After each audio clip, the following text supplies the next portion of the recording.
Len málo kto by však čakal, že sa nájde niekto, kto mu z pomsty natrie auto vtáčimi výkalmi. Dej ho tam. Tak no. Hej, už jde. Fakt už jde. A už si to odemyká.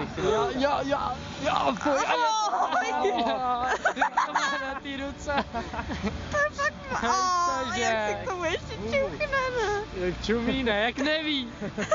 Autor videa pridal aj popis. Pomsta A posledních 14 dní jste mě měli za Leošem a ještě i s touhle károu. s tou Nad lítání, to je pravda. Před letem jsem si dal pivo, to je pravda. Ale nebyl jsem rozhodně ve stavu, který by byl takový, jak se píše a říká.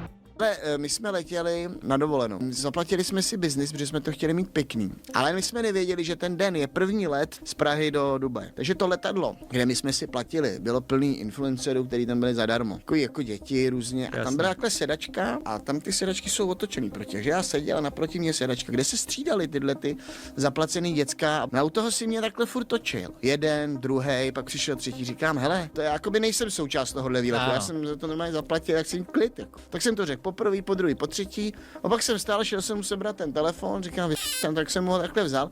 A jak jsem ten telefon držel, tak jsem takhle do něj šťouchnul jako hlavou. Jo. On si sednul, já jsem si sednul, usnul jsem. Probudila mě letuška, dala mi nějaký papír, říkal, na to, tak jsem papír to. Probudil jsem se po tom letu, vezmu si kufra, že jdu ven a oni že ne. A měli takový video a na tom videu bylo, jak já do něj takhle strkám tou hlavou, což jako vyhodnotili jako útok na palubě letadla. A tak nás jako vyvedli z toho letadla. A já mu říkám, že ty mi chceš říct, že jsi mě točil a ještě si to šiel ako prásknul. Dodnes však nie je známe video, ktoré by konflikt zachytávalo. Kto však počas incidentu natočený bol, je Patrik Vrbovský, známy ako Rytmus. V novembri 2000 prezradil detail, ktorý sa v pôvodných článkoch vôbec nespomínal a ktorý podľa neho viedol k celej potičke. Článku ospravedlnil. A oplu. No, niečo o mňa úplne. Bráško, v živote by som nezautočil na nikoho bez dôvodu. V živote. Vždycky to je preto, aby som ho schladil. On na mňa niečo ale som povedal, že sa ukludní, on ma oplul pred všetkými, vieš. Tak som si povedal, že čo mu spraviť, ty kokos, lebo už keď boxujem, vieš, a ona, že náhodou niekomu čo spravíš, tak som dal takú spagruku iba ona, vieš. Patkovskú. Čavo samozrejme zhorel a nejaký patkan, ty kokos toho nenatočil. Za to sa akože hanbím. Preč? Až ťa oplul. Nemôžeš riešiť násilne niečo. Nie každý konflikt s fanúšikom však končí fackou. Čau. To se mě ani nezeptáš, jak bylo? Prepáč, ako bol na nechtoch. Když tě to nezajímá, tak ti to nebudu říkat. Môžu s týmto ženovi, to je ťažké. Sami one night stand? Už nie. Bráško, aký zastanca One Night Stand vy si naozaj myslíte, že Adam si môže vyberať formu sexu? Adam nemá preferencie, tak keby sa spýtal bezdomovca, že aké sú jeho preferencie reštaurácie. Dlhý čas však išlo. Maje, že prvýkrát v živote sa mi stalo, vidíte to, že normálne som sa pobil kvôli tomu, že som influencer. Neviem, asi Čavovi vadilo, že som pekný alebo čo. Sme sa ani nerozprávali, že dobre, tak poď vedľa.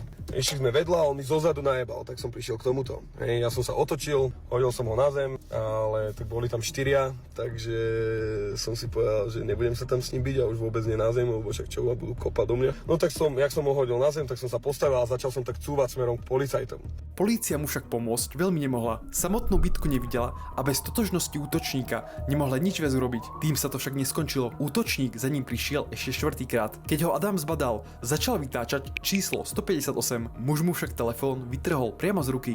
Ježe, kámo. Dobre, tak čo s tebou mám robiť? No tak som ho zobral, zase som ho hodil o zem, zobral mu telefón. To už tam hneď dobehli policajti, lebo však už podľa mňa z diaľky to bolo vidno, že ide byť konflikt. No a tak tam došli, chvíľku sme to tam riešili a Čavo tam ležal na zemi a tváril sa, že ako veľmi som ho zbil a to mám dokonca natočené, lebo také to bolo vtipné, jak tam simuluje. Adam následne zverejnil video, na ktorom bolo útočníkovi jasne vidieť do tváre. Už na druhý deň ho však zmazal a odkázal, že bitky v meste nie sú frajerina, ale trápnosť. A najednou slyším drona, ale jako hrozně moc, jako prostě slyším drona. Kamo, a normálně vylezu na terasu a já mám na terase drona, ty kokot. Někdo regulérně pouštěl drona a koukal mi do toho, kam. A já, víš, co bylo nejhorší? Ty tam vyjdeš, koukám na to a si řeknu, to snad už není možný. Teď jsem se díval a teď jsem cítil takovou bezmoc, já jsem ho chtěl tak zmlátit, tak dobít. A nič. Ano, já jsem ho hledal a ty vole, ten dron tam furt lítal někde, ty vole. A vůbec, hej, to mi přišlo jako největší bezmoc, co jsem zažil a z toho jsem byl hodně, jakoby. A to je extrém. Podobnú mi prišla fotka mňa zozadu cez okno a že čus Dušan, že super stream a niečo také mi tam napísal. To však nebol ani zďaleka. V roku 2019 si divák pod menom Jakub vytvoril falošný biznisový e-mail. daklok.business@gmail.com. Pri písaní mena sa dokonca preklepol. Začal kontaktovať rôzne firmy s požiadavkou na produkty zadarmo. Jedna z oslovených firiem vyrábala elektrické skateboardy. Na spoluprácu pristúpila, no podmienkou bolo, že produkt musí byť následne pozitívne odprezentovaný. Fanúšik súhlasil a poslal svoje údaje, meno, adresu aj telefónne číslo. Firma si pravdepodobne uvedomila, že krásne meno Dušan nesedí s menom Jakub. Zároveň si všimli, že e-mail, z ktorého komunikácia prišla, nie je jeho oficiálny biznisový kontakt, ktorý uvádza priamo na YouTube.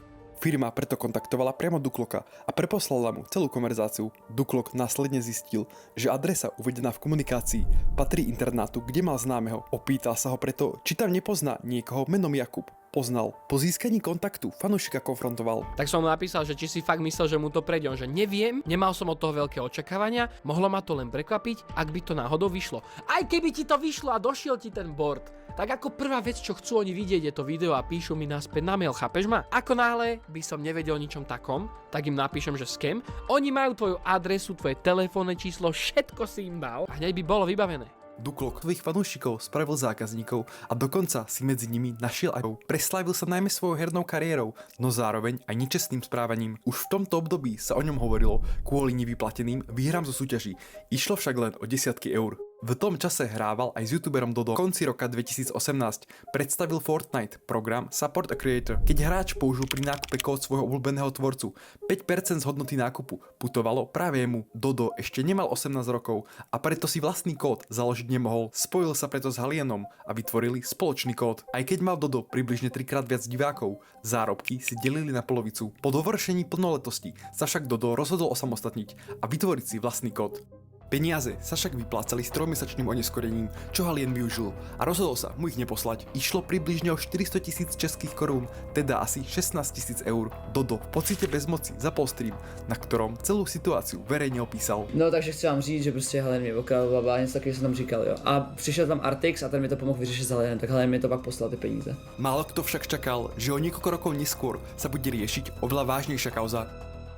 Halien od Fortniteu postupne opúšťal a na sociálnych sieťach začal dokumentovať najmä svoju premenu postavy. Tá vyvrcholila vo februári 2023 účasťou v Clash of the Stars, kde svoj zápas vyhral. Zlom prišiel o 9 mesiacov neskôr. Nútil, vieš, tých ľudí, aby si dali dačo. Fakt, že nútil, že daj si fakt toto bro, to ťa úplne odpáva, vieš, a 16 alebo 15 ročné deti, ktoré to v živote nemali a proste ich nútil, alebo presviečal silou mocou a proste nátlak robil na ne, vieš, aby si to dali. A vieš, keď nejaký týpek, kvázi, že slávny, alebo možno nejaký tvoj idol, alebo niečo také, vieš, ťa presvieča, alebo tak je to potom také ľahšie, alebo... On normálne robí content pre decka, ktorí potom od ňou kupujú fet. Ho našla v izbe tej baby a ona ho skrývala tá baba. 26-ročného 100-kilového Haliena. Tak. Prvne mu hrozilo až 15 rokov väzenia. Po zmene trestného zákona bol napokon odsúdený na 4,5 roka.